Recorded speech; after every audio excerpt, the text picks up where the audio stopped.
दोनों आंखें घायल थी, खून बह रहा था, मुंह से खून बह रहा था, होंठ फट गए थे, पूरे चेहरे पर चोट थी, गर्दन की हड्डी टूटी हुई थी, दोनों हाथों की उंगलियों के नाखून भी जख्मी थे, पेट पर चोट थी, प्राइवेट पार्ट से भी खून बह रहा था।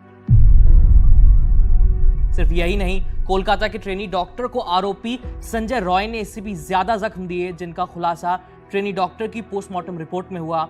अगर सिर्फ इन्हीं जख्मों के बारे में सुनने भर से आपको बुरा लग रहा है तो जरा सोचिए जिसके साथ ये सब हुआ उस पर क्या बीती होगी, क्या उसकी हालत हुई होगी। और अगर मैं पीड़िता की हर चोट, हर जख्म की कहानी यहाँ सुनाने लग जाऊं तो सोचिए आपका क्या हाल होगा। 8 और 9 अगस्त की दरमियानी रात को कोलकाता के आरजी कर मेडिकल कॉलेज और अस्पताल में एक ट्रेनी डॉक्टर की रेप के बाद हत्या कर दी जाती है। अब पीड़िता की पोस्टमार्टम रिपोर्ट आ चुकी है। इस रिपोर्ट में साफ हो गया है कि पीड़िता के साथ कैसे बर्बरता की गई थी। रिपोर्ट में क्या क्या सामने आया, आज मैं उसी के बारे में बताने वाला हूं। आरोपी संजय रॉय ने ट्रेनी डॉक्टर के साथ बर्बरता की सारी हदें पार कर दी।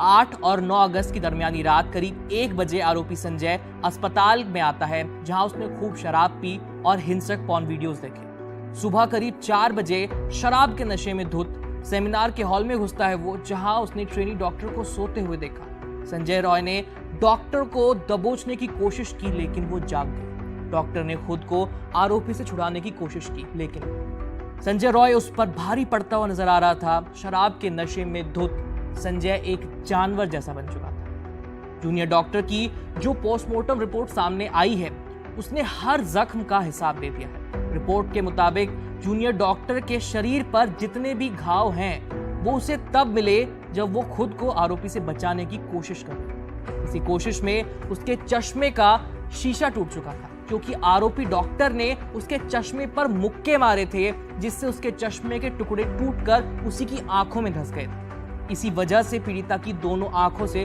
खून बह रहा था। अब ट्रेनी डॉक्टर की आंखें फूट चुकी थी, उसे भयानक दर्द हो रहा था, लेकिन उसे कुछ भी नहीं दिख रहा था। लेकिन उसका संघर्ष अब भी जारी था। पीड़िता के चेहरे, नाक पर जो जख्म मिले हैं वो इसलिए आए क्योंकि आरोपी लगातार उसे काबू करने की कोशिश कर रहा था। ट्रेनी डॉक्टर ने खुद के बचाव में आरोपी को नोच भी दिया, लेकिन संजय रॉय ने उसकी दाएं हाथ की रिंग फिंगर तोड़ दी। इस संघर्ष में पीड़िता की दोनों हाथों की अंगुलियों के नाखून जख्मी हो गए थे। ट्रेनी डॉक्टर घायल होकर भी खुद को बचाने की पूरी कोशिश कर रही थी, लेकिन भयानक दर्द के चलते वो कुछ देर बाद बेहोश हो गई। रिपोर्ट के मुताबिक ट्रेनी डॉक्टर के प्राइवेट पार्ट पर जो जख्म के निशान मिले हैं वो तब आए जब जूनियर डॉक्टर बेहोश हो चुकी थी और संजय रॉय उसका रेप करा। वहीं इसके बाद आरोपी ने जो किया, उसने इस टॉर्चर की सारी हदें पार कर दी। मुझे बताते हुए घिन आ रही है, लेकिन बताना जरूरी है और आपका जानना भी जरूरी है। ट्रेनी डॉक्टर के पैरों को इस हद तक स्ट्रेच कर दिया था कि उसकी हिप बोन टूट गई, और यही वजह थी कि डॉक्टर की वजाइना से इतना खून बह रहा था। महिला की डेड बॉडी जिस हालत में मिली वो रोंगटे खड़े कर देने वाला था, इंसानियत पर सवाल उठाने वाला था। और पोस्टमार्टम रिपोर्ट में यह भी बताया गया कि पीड़िता के साथ ये सब कुछ मौत से पहले किया गया था। डॉक्टर शोर न बचाए इसलिए आरोपी ने उसके मुंह को दबा दिया। नशे में धुत संजय को यह भी नहीं पता कि कब उसके हाथ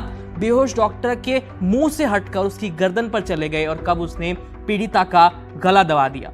पोस्टमार्टम रिपोर्ट के मुताबिक पीड़िता की मौत गला घुटने से हुई है। रेप करने के बाद आरोपी ने दोबारा पीड़िता का गला दबाया ताकि उसके बचने की कोई गुंजाइश न रहे, और इसकी वजह से पीड़िता की गर्दन की हड्डी टूट गई। 40 मिनट के अंदर संजय रॉय ने यह सब कुछ कर दिया।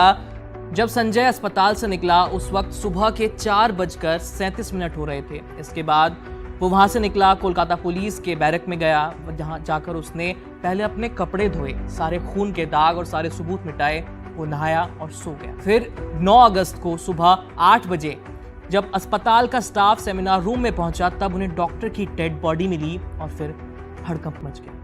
यही नहीं, पोस्टमार्टम रिपोर्ट में एक और खुलासा भी हुआ है, वो ये कि पीड़िता की बॉडी में डॉक्टरों को 151 ग्राम सीमेन मिला है, और इतना सीमेन आमतौर पर एक पुरुष से नहीं निकलता। ऊपर से पीड़िता के साथी डॉक्टरों को यह भी शक है कि संजय के साथ इस क्राइम में कोई और भी था, क्योंकि ट्रेनी डॉक्टर की कदकाठी ऐसी थी कि संजय का अकेले उस पर काबू पाना मुश्किल था। और इन दोनों बातों की वजह से ही सभी को यह शक है कि पीड़िता का गैंगरेप हुआ है। फिलहाल सीमेन सैंपल को जांच के लिए भेजा जा चुका है। उसकी रिपोर्ट आने के बाद ही कुछ कहा जा सकता है। संजय रॉय ने जो किया उसके लिए तो फांसी की सजा भी कम है। फिलहाल सीबीआई के पास ये मामला चला गया है और हम उम्मीद करते हैं कि जल्दी ही संजय रॉय को कोर्ट कोई ऐसी सजा सुनाए जिससे अपराधियों की रूह कांप जाए।